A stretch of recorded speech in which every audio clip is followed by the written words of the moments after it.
안녕하세요. 윌리엄 리입니다. 4.3 보궐선거 결과 분석 등에 대해서 말씀드리겠습니다. 사실 이걸 해야 되나 하는 생각이 들었습니다. 머지않아 문재인 일당은 곡소리가 나는 상황이 될 텐데 굳이 영상 하나 만들 수고를 할 필요가 있나 하는 생각이 들었는데요. 그런데 한국의 정치병 환자는 많은데 좌는 물론이고 우에 속하는 분들의 분석도 저희 분석과 너무나도 동떨어지는 데다가 그분들 분석이 소위 개돼지몰이에 악용될 소지가 크다는 생각에 영상을 올리게 되었습니다. 근데 사실 좀 충격이었습니다. 제가 요즘 페이스북을 눈팅만 가능합니다. 정지가 돼가지고. 뭐 다른 분들은 그렇다 치더라도 제가 평소에 명석하다고 본 분들도 다른 분들과 다른 시각으로 보지 못하는 게 상당히 큰 충격이어서 제가 지금까지 페이스북 해온 게 헛수고였나 하는 생각도 들고 아니면 제가 뭔가 큰 착각을 하고 있나 하는 생각마저 들었습니다. 뭐 개인적으로 차라리 뭐 제가 착각하는 쪽, 이게 후자였으면요 좋겠어요. 그러면 뭐 편한 마음으로 이 SNS계를 떠나서 본연의 눈팅맨으로 댓글이나 가끔 달고 말 겁니다. 제가 원래 하고 싶었던 게 이거였어요. 그때마다 이게 왜 이렇게 답답해 하면서 이게 다른 걸 갖다 하다 보니까 여기 이 자리까지 오게 된 거예요. 내가 나의 주장을 갖다 사람들한테 널리 알리겠다 그런 생각이 처음에 없었어요, 진짜. 일단 개표 결과를 살펴보겠습니다. 유권자의 51.2%가 선거에 참가했습니다. 두 선거구가 다 그러니까 창원 성산하고 통영 고성군 선거 참여율이 똑같아요. 그러니까 거의 51.1 몇 퍼센트, 51.2 몇 퍼센트인데 뭐 반올림으로 따지면 둘 다 51.2%입니다. 뭐 국회의원 보궐선거를 치는 두 선거구 선거 참여율이 거의 같았어요. 그런데 이제 통영시 고성군의 경우는 원래 본선거에도 선거 참여율이 높은 곳이 아닙니다. 20대는 이제 무투표 당선이라서 19대를 기준으로 하면 이제 52% 정도였습니다. 그런데 이제 창원시 성산구의 경우에는 원래 선거 참여율이 높은 곳입니다. 19대 국회의원 선거에는 58%였고 20대엔 66%였습니다.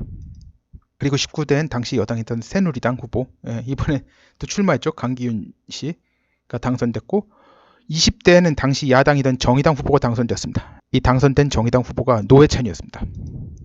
창원 성산구의 경우 본선거를 기준으로 선거 참여율이 높은 건 민주노총의 선거 동원력을 의미하는 거예요. 이는 통진당 혹은 정의당이 득표율에 유리한 상황임을 알 수 있습니다. 그런데 이번 보궐선거에 평소 본선거 선거 참여율이 저조하던 통영 고성시와 같은 수준으로 선거 참여율이 나온 건 민주노총의 선거 동원 능력이 그만큼 하락했음을 보여준 겁니다. 이번 선거 결과 여영국은 선거에서 이기고도 표정이 굳어있음을 볼 수 있는데요. 민주노총 측으로부터 몰아줄 수 있다고 들은 표수보다 많이 적게 나온 것 때문이 아닌가 짐작합니다. 여론조사에서는 최소 4 내지 한 6% 그 정도 차이로 여영국이 이긴다고 나왔었거든요. 여영국 표정이 이기고도 이 사람은 이제 저 통영 고성에서 당선된 정점식 씨, 여영국은 좀 표정이 좀 얼떨얼떨해요. 처음엔 너무 많이 크게 깨지다가 나와서 나중에 이제 역전을 했는데 그럼 사람이 좀 기뻐해야 되는데 표정이 계속 이 표정이에요. 근데 이 사람 사진 보면 뭐 항상 이 표정인 게 아니에요. 잘 웃는 사람이에요. 이제 자한당 후보 강기훈은 탄핵이 정당했다는 말 한마디에 잘못해서 낙선한 꼴이 되었습니다. 그 정도 말 한마디면 1000표 정도는 날아갈 각오를 해야 되는 걸 과연 몰랐을까요? 이 사람 정치 오래 한 사람입니다. 참고로 이번에 2위 표차는 불과 800표 차이예요.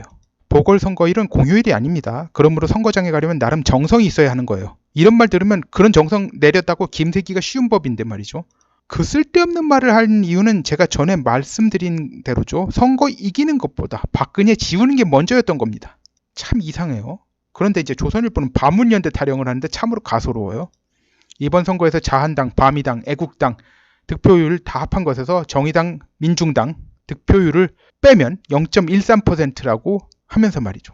그런데 바미당 지지자들은 정치 성향으로 봐서 반문이긴 하지만 좌파적 성향이 더불어민주당 지지자들보다 절대로 낮지 않습니다. 바미당 지지자들은 대체로 영남 출신의 반문 좌파들인데 더불당 지지자들이 호남 출신이 많지만 이들 중엔 정치 성향이 반좌파적인 사람들이 적지 않습니다.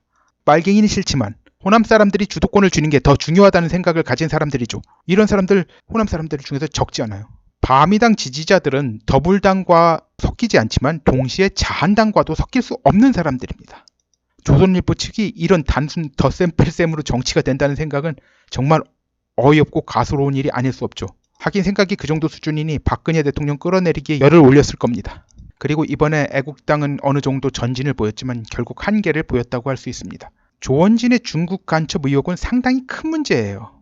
애국당 당원들의 열성, 진심, 그거는 누구나 다 인정합니다. 그런데 조원진이 문제예요. 제가 들은 바로는 미국 정보당국은 그를 중국 간첩으로 확신하고 있다고 합니다.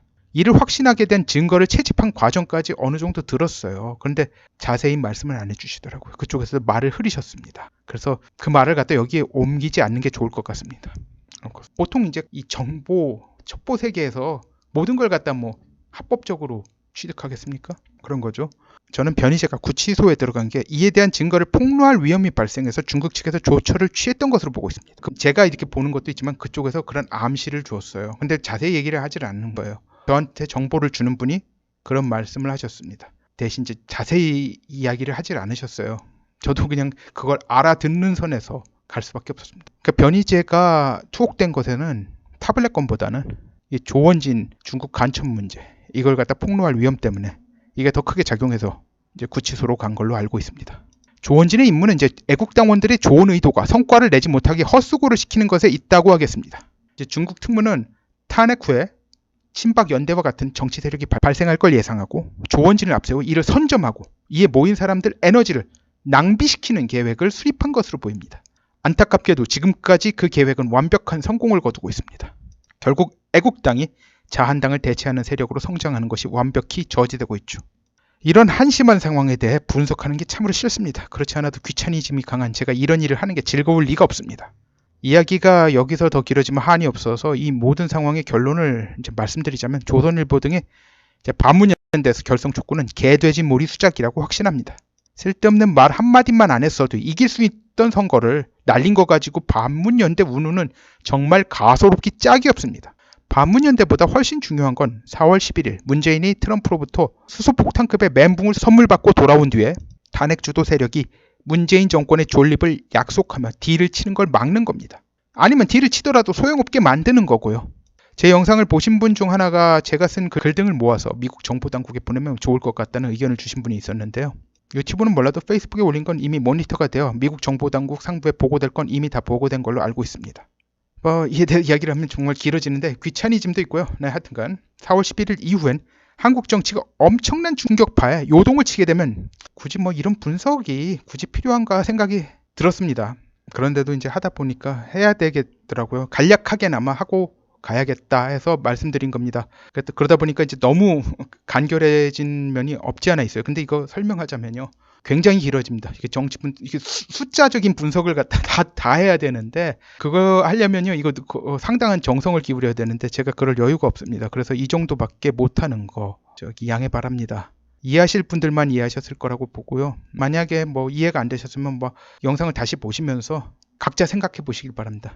이 모든 걸 길게 설명할 여유가 없어서 이 정도로 축약해서 말씀드릴 수밖에 없다는 점을 양해하시기 바랍니다. 구독, 좋아요, 알림벨, 공유 부탁드립니다. 감사합니다.